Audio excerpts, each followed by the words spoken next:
My name is Brittany, and at 32 years old, I still find it hard to believe how my childhood shaped me. Growing up as the middle child, I always felt invisible while my brother Jake basked in the spotlight of my parents' attention. Little did they know their favoritism would backfire in the most unexpected way, leading me to build a successful business born from that very struggle. Sometimes being overlooked becomes your greatest strength. Before I share how my parents' favoritism toward my brother ultimately backfired, tell me where you're watching from. And hit that like and subscribe button if you've ever felt invisible in your own family. I grew up in a quiet suburban neighborhood in Pennsylvania in what most people would consider a typical middle-class family. My father Michael worked as an accountant at a local firm, and my mother Sandra taught third grade at the elementary school just a few blocks from our home. Our family of five consisted of my older sister Anna, who is 3 years my senior, myself in the middle, and my younger brother Jake, who is 4 years younger than me. Looking back, I can pinpoint exactly when I first noticed the favoritism toward Jake. I was around 7 or 8 years old, and until then, I had always assumed that the extra attention he received was simply because he was the baby of the family. But as the years passed, it became increasingly clear that there was more to it than that. The first incident that stands out in my memory happened when I was in third grade. I had worked incredibly hard on a science project about the solar system. I spent weeks researching building a detailed model and preparing my presentation. When I brought home the blue ribbon from the science fair, I was bursting with pride. I remember running through the front door eager to share my achievement. "Mom, Dad, look what I got," I exclaimed, holding up the ribbon. My mother glanced up from helping Jake with his alphabet flashcards. "That's nice, honey," she said with a quick smile before turning her attention back to him. "Jake, can you tell me what sound the letter B makes again?" My father barely looked up from his newspaper. "Good job, Brittany," he muttered. That same week, Jake managed to tie his shoes by himself for the first time. You would have thought he had discovered the cure for cancer. My parents called both sets of grandparents to share the news. They took photos, praised him endlessly, and even took us out for ice cream to celebrate his accomplishment. As I sat there with my plain vanilla cone, watching Jake devour his triple chocolate sundae with extra toppings, I remember thinking I won a school-wide competition and he tied his shoes. Why is his achievement so much more important than mine? This pattern continued throughout my childhood. Family vacations were planned around Jake's interests and preferences. If he wanted to go to the beach, we went to the beach even though I desperately wanted to visit the mountains or the museums in Washington, D.C. Whenever I voiced my opinion, I was told to stop being selfish and to consider what would make Jake happy. "He's younger than you, Brittany," my mother would say. "You need to be more understanding." But perhaps the most painful memory was my 14th birthday. For weeks leading up to it, I had dropped hints about a small party with a few friends. Nothing extravagant, just pizza and a movie with my four closest friends. My parents had nodded and said they'd see what they could do. On the morning of my birthday, I woke up excited only to come downstairs and find everyone rushing around in a panic. Jake had a last-minute soccer tournament, and apparently it was crucial for the whole family to attend. "We'll celebrate your birthday tomorrow," my mother said as she packed snacks for the day. "Jake really needs our support today. His team might make it to the state championship." There was no party that weekend, or the next. Eventually, my mother picked up a small cake from the grocery store nearly 2 weeks later, and they sang a hasty happy birthday before Jake had to leave for soccer practice. The candles weren't even fully extinguished before the focus shifted back to him. The irony is that while my parents were so focused on supporting Jake, I was working twice as hard to gain even a fraction of their attention. I maintained straight A's throughout school. I joined the debate team, the student council, and the volleyball team. I volunteered at the local animal shelter on weekends. I did everything I could to make them proud, to make them notice me. But no matter what I achieved, it was never enough to shift the spotlight away from Jake for more than a few minutes. If I brought home a perfect report card, my parents would nod and say, "That's what we expect from you, Brittany. You've always been the responsible one."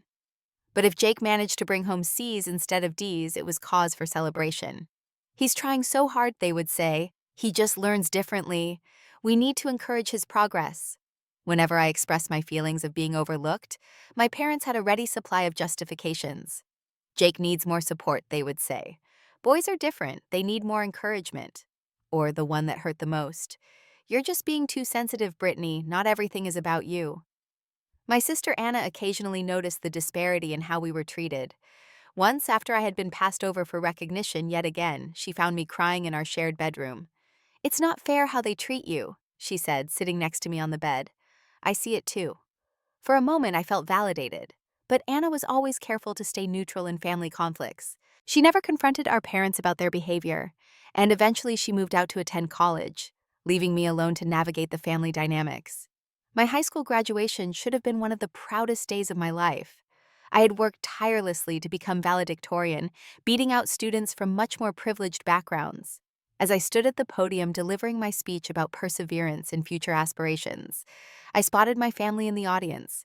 My father was checking his watch, my mother was helping Jake with something on his phone, and neither of them seemed to be listening to a word I was saying. Later, at what was supposed to be my graduation celebration, the conversation quickly turned to Jake's recent baseball game where he had hit a home run. My achievement of graduating at the top of my class and receiving a substantial scholarship to Northwestern University was reduced to a footnote in the ongoing saga of Jake's athletic prowess. As I packed my bags for college that fall, I couldn't help but feel a mix of sadness and relief. Sad that I had never managed to earn my parents' undivided attention and pride, but relieved that I would finally be escaping the shadow of my brother's favoritism. Little did I know that this pattern would continue to affect our family dynamics for years to come, with consequences none of us could have anticipated. The day I left for Northwestern University felt like taking my first real breath. 800 miles between me and my family meant 800 miles of freedom from constantly feeling second best. The campus was beautiful with its Gothic buildings and Lake Michigan shoreline, but what I found most beautiful was the chance to be known for who I was, not as Jake's sister, or the responsible one. My roommate Sarah noticed my tension when my parents called during that first week. "You completely change when you talk to them," she observed after I hung up. "It's like you shrink into yourself." She was right. Every call followed the same pattern. After brief questions about my classes, the conversation inevitably shifted to Jake, how he was struggling to adjust to his junior year of high school, how he might not make the varsity team, how he needed my parents to attend every game for moral support. "I don't think they've asked anything meaningful about you in the last 3 calls," Sarah pointed out one evening. College became my sanctuary. I excelled in my marketing classes, joined the business club, and made friends who actually cared about my thoughts and feelings. Sarah became my closest friend, along with Marcus from my economics class. They were the first people who seemed genuinely interested in my achievements and struggles. "Your parents are missing out," Marcus told me after I shared yet another story of being overlooked. "You're one of the most insightful people I know." Those words meant more to me than any half-hearted praise my parents had ever offered. For the first time, I began to believe I had value beyond being the responsible daughter who never caused trouble. When winter break approached, the thought of returning home filled me with dread. The freedom I had experienced made the prospect of re-entering my family's dynamic even more painful. Sure enough, my homecoming was overshadowed by Jake's college application anxiety. My parents had transformed the living room into command central for his applications, with college brochures spread across every surface. "Brittany, you need to help your brother with his essays," my mother instructed within an hour of my arrival. "You're so good at writing, and this is important." The fact that I had finals to study for and had just been offered a prestigious campus job starting in January didn't factor into their equation. Jake's future was, as always, the priority. The following spring, my family attended my graduation ceremony, but the weekend was dominated by Jake's decision between 2 colleges that had accepted him. My parents spent most of the dinner following my graduation, discussing the merits of each school with him, while my own accomplishment of graduating with honors barely warranted a mention. "We're proud of you, honey," my father said in a rare moment of acknowledgement. "But you've always been the one we don't worry about. Jake has so many big decisions to make right now." By Thanksgiving of that year, I had secured an entry-level position at a marketing firm in Chicago. When I shared my news during dinner, my parents nodded politely before eagerly turning to Jake, who announced he was changing his major for the 3rd time. "Engineering wasn't the right fit," he explained, helping himself to more mashed potatoes. "I'm thinking business might be better." "That sounds perfect for you, sweetheart," my mother beamed. "We'll help with any extra expenses for the transfer." I nearly choked on my water. "Extra expenses? You refused to help me with my student loans last month when I asked." My father shifted uncomfortably. "That's different, Brittany. You have a job now. Jake is still finding his way." That night I called Sarah and broke down in tears. "They've already spent more on his education than they ever did on mine, and he keeps changing direction." I worked through college, earned scholarships, and they still won't acknowledge my hard work. Sarah's response was gentle but firm. Have you considered talking to someone professional about this? This pattern is affecting you more than you realize. She was right. The following week, I scheduled my first appointment with Dr. Lauren, a therapist specializing in family dynamics. Our sessions became crucial to my understanding of how my family's favoritism had shaped my self-worth. What you're describing is fairly classic differential treatment, Dr. Lauren explained. Children who experience this often develop a fierce independence and perfectionist tendencies, both of which I see in you. Through therapy, I began to recognize how my experiences had influenced my personality. My drive for success, my difficulty accepting help, my tendency to overachieve were all connected to my desperate childhood attempts to earn parental attention. During my second year of college, I had developed a small campus business creating marketing materials for student organizations and local businesses. It had started as a way to earn extra money, but had quickly gained popularity. Dr. Lauren helped me see how this entrepreneurial spirit had emerged from my need to prove my worth. You've turned your pain into productivity, she noted. That's remarkable, but make sure you're building a life that fulfills you, not just one that proves your parents wrong. That Christmas visit home became a turning point. After watching my parents gift Jake an expensive new laptop to help with his studies despite his mediocre grades, while I received a generic sweater, I made a decision. I would limit my contact with my family to protect my emotional well-being. No more frequent calls, no more seeking validation. I would never receive no more, putting my life on hold to assist Jake with his latest crisis. I need to focus on building my career right now, I told my mother when she complained about my plan to visit less frequently. I have a lot going on. She seemed genuinely puzzled. But family comes first, Brittany. Jake really looks up to you, you know. As I packed my bag to return to Chicago, I realized that in my family's eyes, family comes first had always meant Jake comes first. It was time to put myself first for once, even if they never would. The next few years marked my entry into the professional world, where I quickly discovered that my marketing skills and work ethic were genuinely valued. I joined a promising startup focused on digital marketing solutions for small businesses, and within 18 months, I had been promoted twice. During this time, I also began developing my own business concept, inspired directly by my personal experiences of feeling invisible. I wanted to create a platform that would highlight overlooked talent in the corporate world, particularly women and minorities who, like me, often did exceptional work without recognition. When I mentioned this idea to my parents during a rare phone call, their response was predictably dismissive. That's nice, honey, but is that really a sustainable business? It's just a job, not a real career like Jake's engineering degree will give him, my father said. I bit my tongue, choosing not to mention that Jake had dropped out of the engineering program 6 months earlier, a fact they had conveniently omitted from our conversations. I found out only because Anna had mentioned it in passing during one of our increasingly frequent sister chats. Sure enough, 3 weeks later, my mother called with news that Jake had decided college wasn't the right path for him right now, and would be taking some time off to find himself. At 23, Jake moved back into his childhood bedroom, while my parents rearranged their lives to accommodate his return. He just needs some time to figure things out, my mother explained as though this were perfectly normal. Your father and I are happy to support him while he explores his options. Meanwhile, I had just been named project lead for our company's biggest client, a responsibility that came with a substantial raise in industry recognition.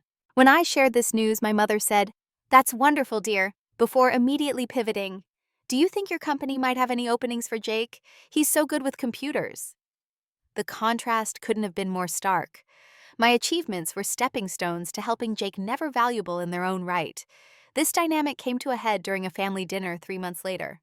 I had flown home for my father's 60th birthday, a gesture that required rescheduling important client meetings.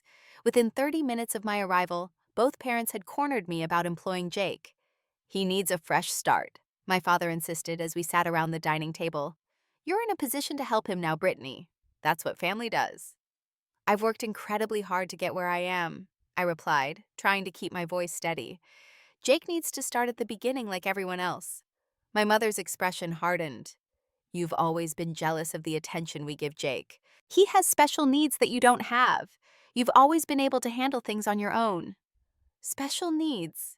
I echoed, finally reaching my breaking point. "The only special need Jake has is your constant enabling. Do you realize you've never once acknowledged my accomplishments without immediately turning the conversation to him? That's not true, my father protested, but his eyes slid away from mine, unable to maintain contact. When I made valedictorian, you were too busy checking your phone during my speech. When I graduated college with honors, all you could talk about was Jake's college decision. I just got the biggest promotion of my life, and all you care about is whether I can get Jake a job he's not qualified for. Tears streamed down my face, years of suppressed feelings finally breaking free.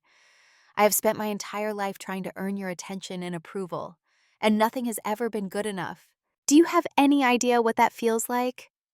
My parents sat in stunned silence. Jake stared at his plate, uncomfortable with being the center of attention in this particular context. We just want what's best for everyone, my mother finally said, her voice small. No, you want what's best for Jake. You've always assumed I would be fine no matter what. And you know what the saddest part is? You were right. I am fine. I've built a successful life despite never having your support. But it shouldn't have been that way. I stood up suddenly, unable to remain at that table a moment longer. I love you all, but I can't keep pretending this doesn't hurt me. I left that night, checking into a hotel near the airport instead of staying in my childhood home. As I sat on the unfamiliar hotel bed, I felt something shift inside me.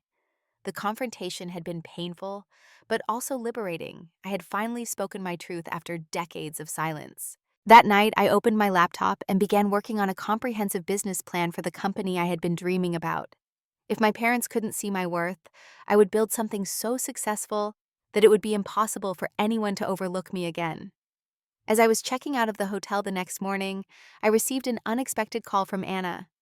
I heard what happened last night, she said without preamble. I just wanted to say that you were right, and I'm sorry I never stood up for you all these years. The way they've always favored Jake isn't fair, and it never was. Her acknowledgement brought fresh tears to my eyes. Thank you for saying that. It means a lot. I want you to know that I see how successful you've become, and I'm really proud of you, Brittany. If you need support with this business idea of yours, I'd love to hear more about it. It was the first time anyone in my family had offered me unconditional support. As I boarded my flight back to Chicago, I felt a new determination forming. I would build my company not out of spite, but because I truly believed in its mission. And perhaps along the way, I would finally stop seeking the approval I had been chasing my entire life. 2 years passed in a whirlwind of activity as I launched my business, Invisible to Invincible, a consulting firm dedicated to identifying and developing overlooked talent within organizations. The concept resonated deeply with many companies struggling with retention and diversity issues. What began as a one-woman operation quickly grew to a team of 15 dedicated professionals, each with their own story of being underestimated. During this time, my relationship with my sister Anna underwent a remarkable transformation. After acknowledging the favoritism that had characterized our childhood, Anna became one of my strongest supporters. She regularly checked in on my progress, offered advice from her position as a human resources director, and even invested some of her savings in my company's early stages. I always knew you had something special, she told me over dinner during one of her visits to Chicago. I just didn't have the courage to acknowledge how unfairly you were being treated. In contrast, my parents rarely called except when they needed something. Usually these calls centered around Jake's latest situation, though they carefully avoided using the word problem. He had cycled through 4 jobs in 18 months, had relationship troubles they felt I should help him navigate, and was constantly chasing get-rich-quick schemes that inevitably failed. What I didn't realize until later was that my parents had begun dipping into their retirement savings to fund these ventures. When Jake decided he wanted to start a premium dog food company, despite having no experience in either business or pet nutrition, they remortgaged their home to provide the capital. 6 months into my company's operation, we received unexpected recognition when a prominent business magazine featured us in an article about innovative approaches to talent development. The exposure brought in several major clients and established my reputation in the industry. The morning the article was published, I received a rare call from my father. "Your mother and I saw your picture in that magazine," he said, an unfamiliar note of respect in his voice. "It seems like you're doing well for yourself." For a brief moment, I felt the warm glow of finally receiving parental approval. Then came the inevitable pivot. "So we've been thinking, Now that your business is taking off, you must need executives, right? Jake has been talking about getting into the corporate world, and this could be perfect for him. Maybe a vice president position. I nearly dropped the phone. Dad, we're still a small company. Our leadership team has years of industry experience. Jake would need to start at an entry-level position like everyone else. There was a disappointed silence. But he's family Brittany. Surely you can make an exception. That weekend, I flew home at their insistence for another uncomfortable family dinner. My parents had positioned it as a celebration of my success, but it quickly became apparent that the real agenda was finding a place for Jake in my company. I could be your COO, Jake suggested casually, as though he were doing me a favor. I've got lots of ideas about how businesses should run. I took a deep breath and tried to respond professionally rather than emotionally. I appreciate your interest, Jake. What I could offer you is an entry-level marketing assistant position. You'd need to learn the business from the ground up, but there would be real opportunities for advancement if you put in the work. His face darkened. An assistant. Are you serious? That's beneath me. I'm not some college kid looking for an internship. Actually, many college graduates would be grateful for this opportunity, I replied evenly. It's a foot in the door of a growing company. My mother interjected, her voice sharp with disappointment. Brittany, your brother is offering to help you, and this is how you respond, with some menial position. It's not menial, Mom. It's where everyone starts. I started even lower. You've always been jealous of Jake, my father accused. Now you have a chance to help him, and you're refusing out of spite. I set down my fork, suddenly no longer hungry. This isn't about spite. It's about running a legitimate business where people are hired based on their qualifications. I would be doing Jake no favors by putting him in a position he's not prepared for. So you won't help your own brother, my mother pressed.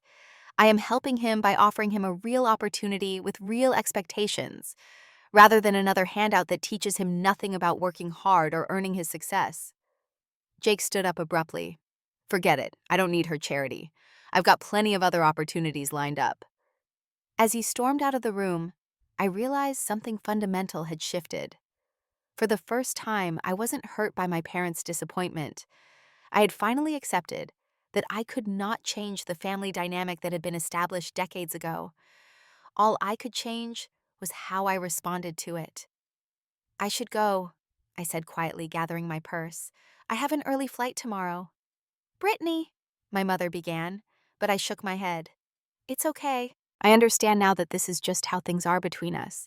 I've stopped expecting it to be different. As I drove back to my hotel, I felt a strange sense of peace. The approval I had sought for so long no longer seemed important.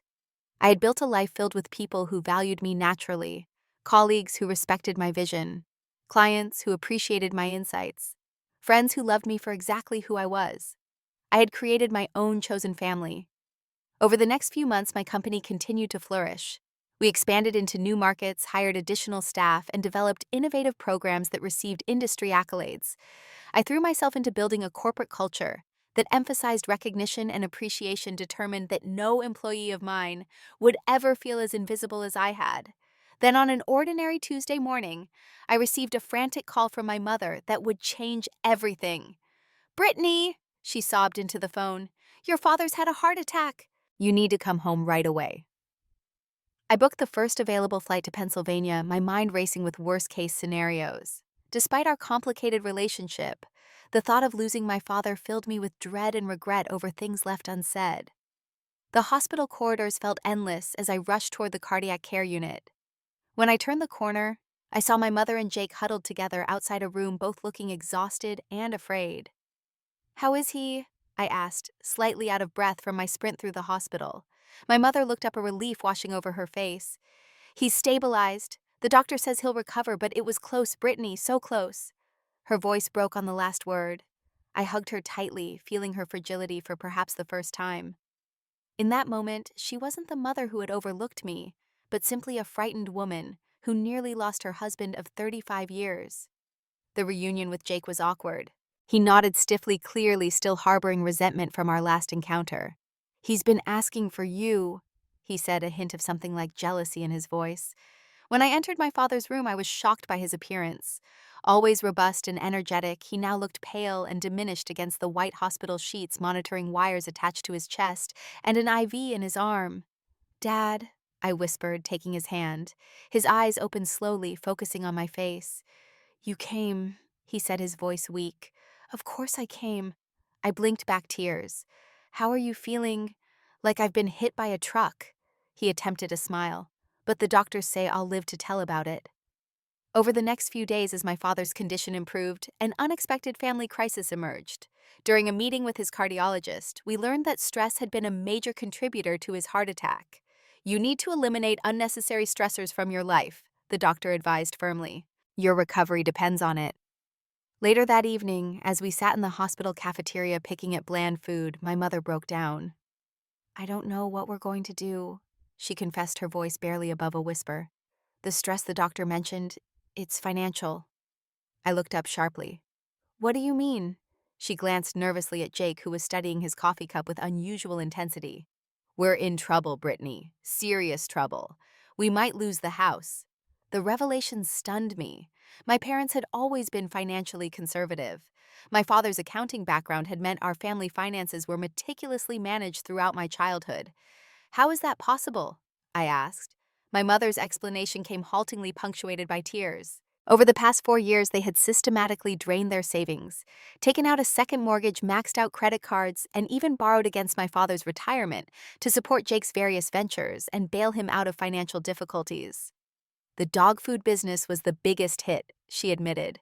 But there were so many others: the cryptocurrency investment, the app he was developing, the sports memorabilia collection. I turned to Jake, who had remained suspiciously silent. How much? I demanded. He shrugged, still not meeting my eyes. My mother answered instead. All told, probably close to $300,000. The figure left me speechless. $300,000, nearly their entire retirement fund and home equity gone with nothing to show for it. Does Dad's doctor know about this? I finally asked. No, my mother whispered. We haven't had the heart to tell him yet. But the hospital bills will only make things worse, even with insurance. Later that night, I confronted Jake in the quiet corridor outside our father's room. How could you let them do this? I hissed, keeping my voice low to avoid disturbing nearby patients. I didn't ask them to remortgage the house, he shot back defensively. That was their idea. But you took the money. You must have known they couldn't afford it. They're adults, Brittany. They made their own decisions. I stared at him, truly seeing him for perhaps the first time. The entitled attitude, the lack of responsibility, the absolute certainty that someone would always be there to clean up his messes. These weren't just annoying personality traits. They were the direct result of a lifetime of preferential treatment. Do you feel any remorse at all? I asked quietly.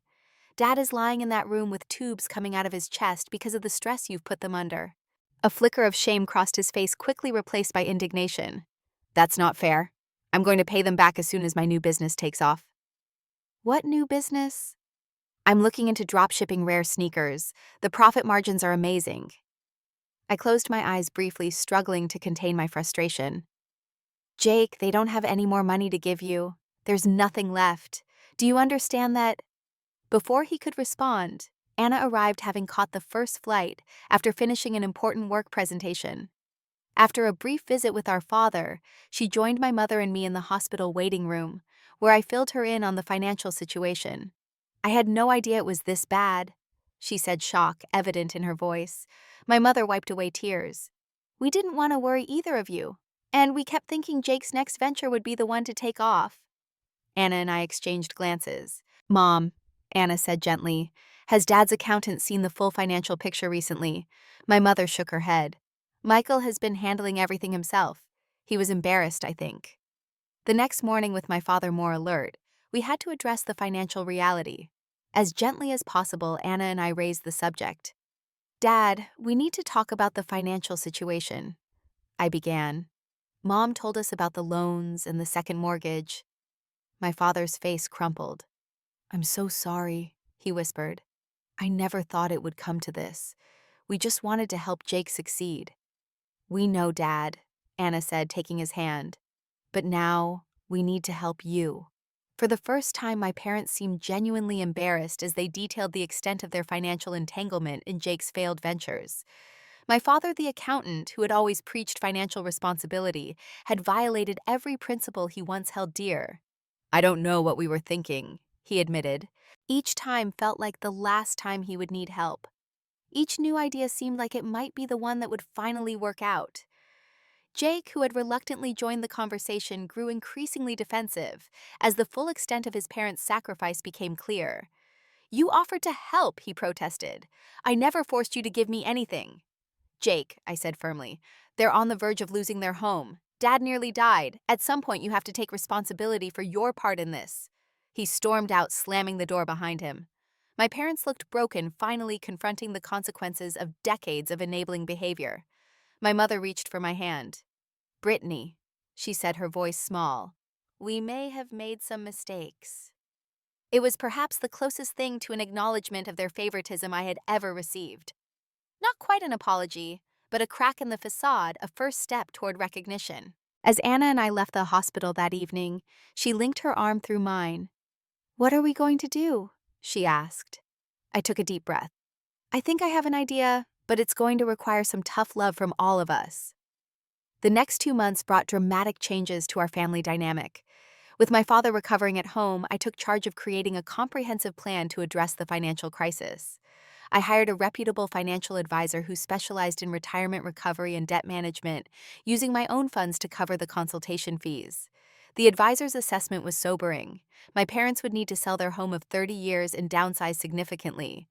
Their retirement would be delayed by at least 5 years, and they would need to adhere to a strict budget for the foreseeable future. "The most important thing," the advisor emphasized during our family meeting, "is that there can be no more financial bailouts for anyone. Your safety net is gone." I had made my expectations clear from the beginning. My help was conditional on full financial transparency and Jake's participation in the process. My parents reluctantly agreed, though Jake attended the meetings with obvious resentment. "I still don't see why I need to be here," he complained during the second session. "This is your plan, not mine." "You're here because you're part of the problem and need to be part of the solution," I replied firmly. Every dollar they gave you affected their financial security. The financial advisor had created a repayment plan where Jake would gradually reimburse our parents for at least a portion of what they had given him. When presented with this plan, Jake exploded. "This is ridiculous. I can't afford these payments." "Then get a second job," Anna suggested calmly. "Many people work multiple jobs to pay off debt." "Or sell some of those investments you've made," I added. Jake stormed out of that meeting and stopped attending altogether. When my parents attempted to excuse his absence, I stood firm. "If he doesn't participate in the solution, then you need to stop enabling his behavior. No more money, no more bailouts, no more excuses." My parents struggled with this boundary. Decades of patterns couldn't be broken overnight, but my father's health scare had shaken them profoundly, making them more receptive to change than they had ever been. The process of selling the family home was emotional for everyone. The house where we had grown up, where so many memories, both painful and precious, had been formed, would soon belong to strangers. I took 2 weeks off work to help my parents sort through 30 years of accumulated possessions, deciding what to keep, sell, or donate. During this time, Jake disappeared. He stopped returning calls and didn't visit our parents. When he finally surfaced 3 weeks later, it was with accusations rather than apologies. "You've turned them against me," he said when he cornered me in the driveway as I was loading donations into my rental car. "No one's against you, Jake. We're trying to fix a situation that's spiraling out of control. They've always supported my dreams until you intervened. Now suddenly they're saying no when I need a small loan for a genuine opportunity." I set down the box I was holding. "What opportunity?" "I've got a lead on some limited edition sneakers that could triple in value within a year. I just need $20,000 to secure the inventory." The absurdity of his request in the midst of our parents' financial ruin left me momentarily speechless.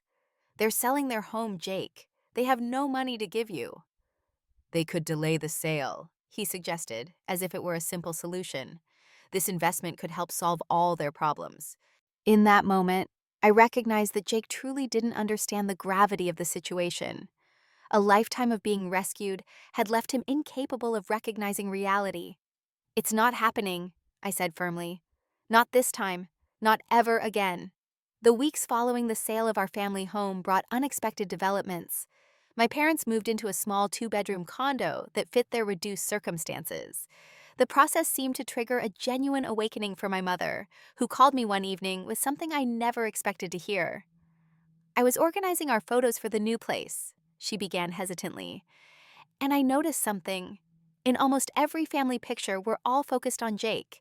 Even at your graduation, your father and I are looking at him instead of you on the stage. Her voice broke. I never saw it before, Brittany.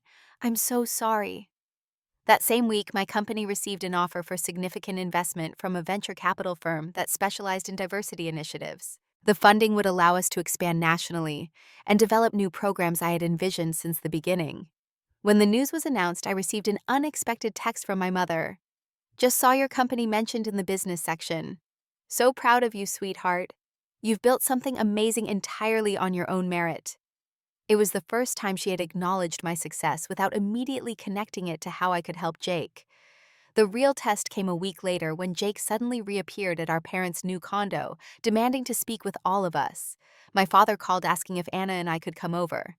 He says he has a proposition for the family, my father explained, sounding tired. When Anna and I arrived, Jake was pacing the small living room, his energy frenetic. I've been thinking, he announced once we were all seated. Brittany's company just got this huge investment right. So here's what makes sense. She should give me and Mom and Dad each an equal share of the company. It's only fair since we're family. The silence that followed was deafening. That's your proposition, I finally asked, struggling to keep my voice steady. That I should give away my company, the one I built from nothing with no help from anyone in this family. Not give away, Jake clarified as if speaking to a child. Share. We're family Brittany. Family shares. Where was this family spirit when Brittany was growing up and being ignored? Anna interjected. Where was this family sharing when she graduated valedictorian and no one paid attention, or when she needed help with college expenses? That's different, Jake dismissed with a wave of his hand. How? My father asked quietly, surprising us all. How is it different, Jake? Jake turned to him in confusion. Because Brittany was always the capable one. She didn't need the attention or help. No, my father said, his voice gaining strength. We just didn't give it to her. There's a difference. He looked at me, his eyes glistening with unshed tears. We failed you, Brittany. We gave Jake everything and expected nothing. We gave you nothing and expected everything. My mother reached for my hand across the coffee table.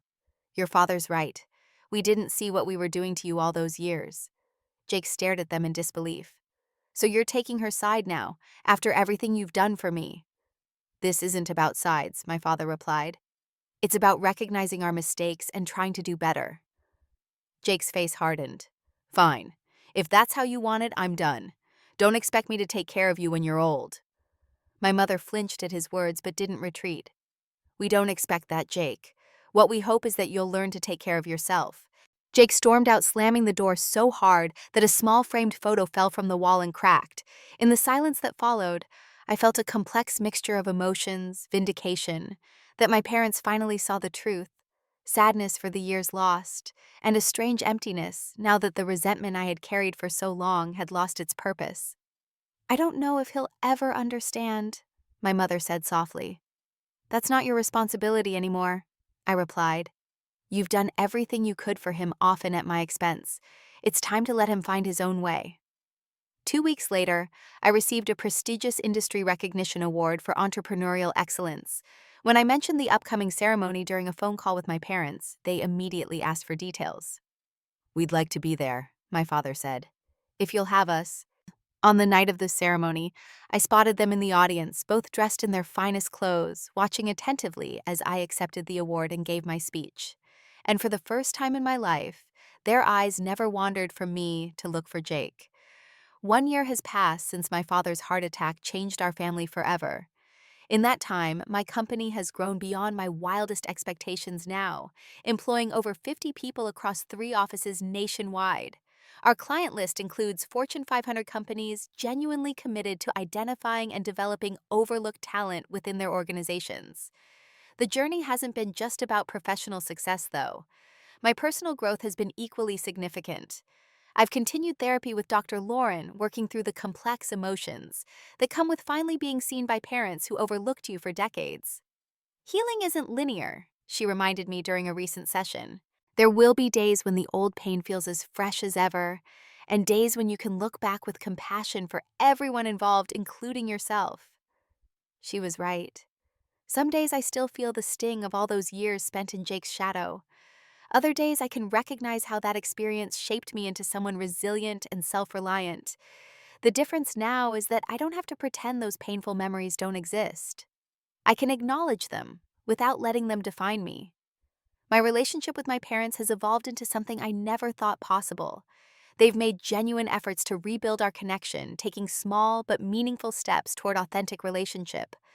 My mother calls regularly not to ask for help or to talk about Jake, but to actually ask about my life and listen to the answer. My father sends articles related to my industry with thoughtful notes about why they made him think of my work. They're small gestures, but they represent a fundamental shift in how they see me. "We miss so much of who you are," my mother said during a recent visit to Chicago. "I don't want to miss any more." They've both begun therapy themselves, working to understand how their parenting choices affected both their children. It's a humbling process for them, especially my father, who finds it difficult to acknowledge emotional mistakes. "I always thought I was doing what was best," he confessed over dinner one evening. "I never realized that what looked like self-sufficiency in you was actually self-preservation." Jake's path has been more complicated. After months of minimal contact, he eventually found steady employment at a local sporting goods store. The job is far from the executive position he once felt entitled to, but it provides structure and accountability that he desperately needed. Our relationship remains strained, but there have been small signs of growth on his part. During a brief phone call on my birthday, he actually asked about my company without immediately trying to insert himself into it. "It sounds like you've built something important," he said awkwardly. That's really good." It wasn't an apology or a profound transformation, but it was a start, a tiny acknowledgement of my accomplishments on their own terms. One of the most beautiful developments has been my relationship with Anna. Without the tension of family favoritism dominating our interactions, we've discovered how much we genuinely enjoy each other's company. She's become not just a sister, but a true friend, someone who understands our shared history but isn't defined by it. "We lost so many years to dysfunction," she said during our last sister weekend, "but we get to decide what the future looks like." Perhaps the most meaningful outcome of this difficult journey has been the creation of a mentorship program within my company specifically designed for individuals who feel overlooked in their professional or personal lives. Twice a month, I lead workshops where I share my own story of being the invisible child and how that experience ultimately became the foundation for my greatest strength. Being overlooked taught me to see others who are being overlooked. I tell participants, it gave me an eye for unrecognized talent and a heart for those who feel invisible. Last month, my parents attended one of these workshops, sitting quietly in the back row. As I shared parts of my childhood experience, I could see the tears in my mother's eyes, the regret on my father's face. But I could also see their pride as they witnessed how I had transformed that pain into purpose. Afterward, my father hugged me tightly. "I wish we could go back and do things differently," he whispered. "We can't change the past," I replied, "but we're changing the future. That matters too." The truth is, being the overlooked child broke my heart in countless ways throughout my childhood and early adulthood. That pain was real and valid. But through that experience, I developed a sensitivity to others who feel unseen, a determination that drives me forward, and a deeply rooted belief in my own worth that doesn't depend on external validation. Sometimes what breaks us becomes the foundation of our greatest strength. The very invisibility that once caused me so much pain became the cornerstone of a business dedicated to making sure others are seen and valued. The self-reliance I developed out of necessity became the independence that allowed me to build something meaningful. My worth was never determined by my parents' ability to see it. It existed all along, waiting for me to recognize it within myself. Have you ever felt overlooked or invisible in your own family? How did that experience shape who you are today? Share your story in the comments below, and remember to like and subscribe if this resonated with you. Your experiences matter, and you deserve to be seen. Thank you for listening to my story, and remember that sometimes our deepest wounds become our greatest gifts when we learn to use them to help others.